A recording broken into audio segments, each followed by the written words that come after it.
What is the Nikon DF? Nowadays, the word cool isn't one necessarily associated with cameras. But, back in the golden age of film SLRs, the 1960s and 1970s, both eras of iconic design, the classic models were not only triumphs of engineering but simply beautiful, the epitome of cool, in fact. Recently, there's been a return to those design aesthetics.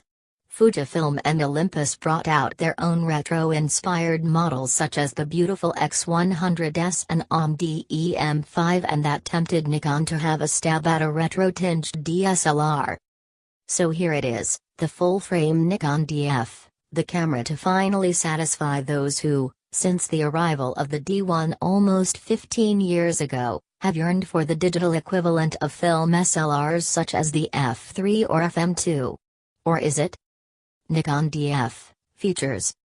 The Nikon DF has been designed not just for autofocus (AF) lenses, but also for use with old and new manual focus optics. The standout feature is perhaps the inclusion of a collapsible metering coupling lever to allow non-AI Nikon lenses to be attached. To facilitate this, the DF's AI indexing tab can be folded out of the way. However, before setting it physically on the lens, the DF will need to be told via the menu what to expect. Then to meter, you'll have to use the command dial on the front to set the desired aperture. A long-winded process, but a welcome addition for those with non-A1 lenses. While it's not intended for action photography, the DF is still capable of shooting at a pretty fast 5.5 fps, while the shutter has been tested for 150,000 cycles.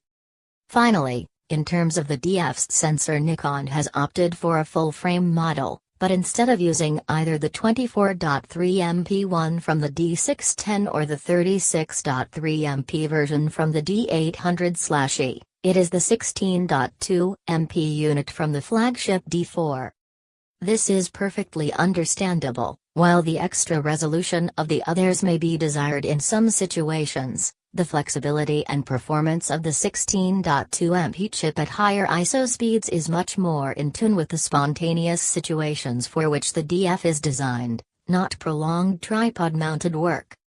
Furthermore, it'll also be more forgiving with pre-digital optics than the ultra-critical 36.3MP sensor. Nikon DF design. The Nikon DF is made of magnesium alloy and is weather-sealed, while its styling echoes the Nikon F3 and FM2/Fe, sporting the same angular pentaprism with a leatherette finish either side. Other touches that hark back include the slender grip and ridged dials, along with the high position of the shutter button and old, thin Nikon logo sitting upright on the front of the pentaprism. The DF's viewfinder is large and bright, so manual focusing is relatively easy. It's taken from the Nikon D800, so has a 100% field of view and magnification of 0.7x. Meanwhile, there's a 3.2-inch 921K LCD display at the rear, which is razor sharp and has high contrast levels. When in live view, it allows you to quickly zoom in on the area of focus to assess sharpness, though there's no focus peaking. Now, while the DF looks nice, it's not instantly charming like Fujifilm's X100S. This is down to a couple of things. The first being its comparative chunkiness. Of course, Nikon has had to cram in modern technology, yet the camera still seems rather too big, appearing even more so when alongside those classic Nikon film SLRs. Then there's the weight, or lack of it. Nikon boasts that the DF is its lightest full-frame DSLR, but it's a little too light for its proportions. Zoom lenses feel slightly off-balanced, although primes sit better.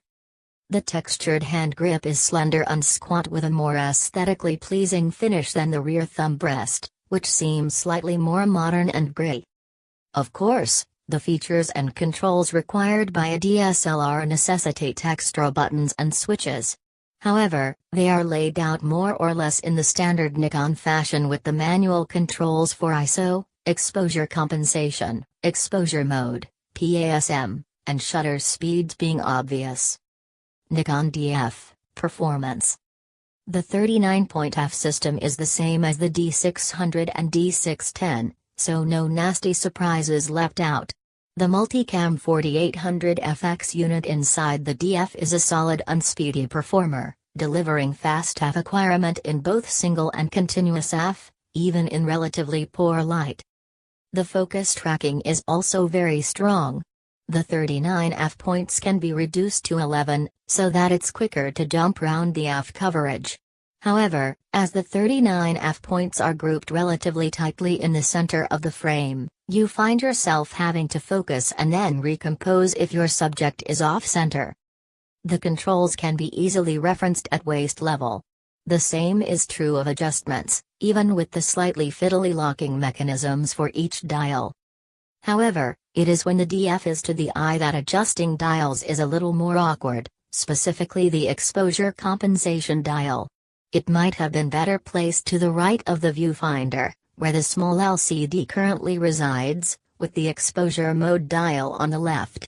Despite this, manual shooting was a very enjoyable experience. Nikon DF, image quality. Exposure metering is via the 2016 pixel RGB pixel sensor used by the Nikon D610. While it would have been nice to have seen the more sophisticated 91,000 pixel 3D Matrix 3 metering sensor of the D4 and D80, particularly when it comes to portraits, where there's a bias towards the face, it still delivers pleasing exposures. Overall, then, the DF's metering is very strong, but, as with other Nikon DSLRs that use this sensor, a little exposure compensation will be necessary, with backlit scenes requiring around 0.3 f to 0.7 f to retain highlight detail. The Nikon D4 is widely regarded as the king of image noise and, happily, DF users will experience the same impressive results. Both RAW and JPEG files at low sensitivities display pleasingly smooth and detailed results without any signs of image noise. At higher sensitivities, even ISO 6400, both JPEG and RAW files exhibit well-controlled noise levels. JPEGs show some luminance noise, but it's not to the detriment of the image, and detail is still very good despite some